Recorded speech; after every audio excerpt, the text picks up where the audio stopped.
When campaigning in Box Hill, it's handy to have a former prime minister 历史很复杂。 who also happens to speak Mandarin. 你们知道他是谁吗？ Yeah. Kevin Lu? But it's also a reminder that not everyone lives and breathes politics. 您知道刚才这个人是谁吗？不知道。 At the last election, it was a battle between two Chinese Australian candidates. Very nice to meet you. Gladys Liu won by just 0.5%. This time, there is a new non-Chinese Labour candidate. All I can do is work as hard as I possibly can. But there is another big difference at this election. For the first time, Australia's relations with China are front and centre of the campaign.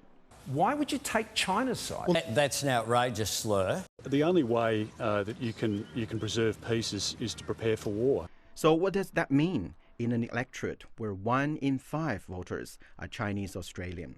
What we've found here on the ground is that all these folks who are voting, they're Australians first. 经济，对经济比较重要。现在的话，感觉政策上的话，还是不是说特别优惠，就是对很多的商业移民来说。But China's move into the Pacific region is clearly worrying some. 对这个，我觉得这个话题有点敏感，所以说我目前不会做任何的一些评论。This man is worried for his family in Hong Kong and does not want to be identified. When Peter Dutton says we need to be prepared to war, is that over the top?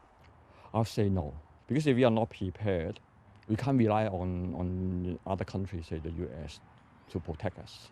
Others are much more relaxed. 不是特别感兴趣，因为每个人就是不同的人有不同的见解吧，就是我们就是活在当下吧。We are all here for peace.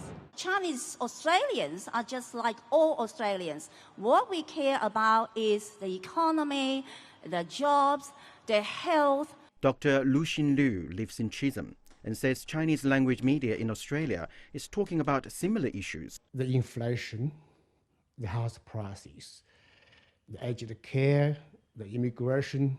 And like the rest of the country, there are those who wish it was all over. They're very divisive, this type of election campaign. I really don't like the way the politics goes. Jason Fang, ABC News, Box Hill.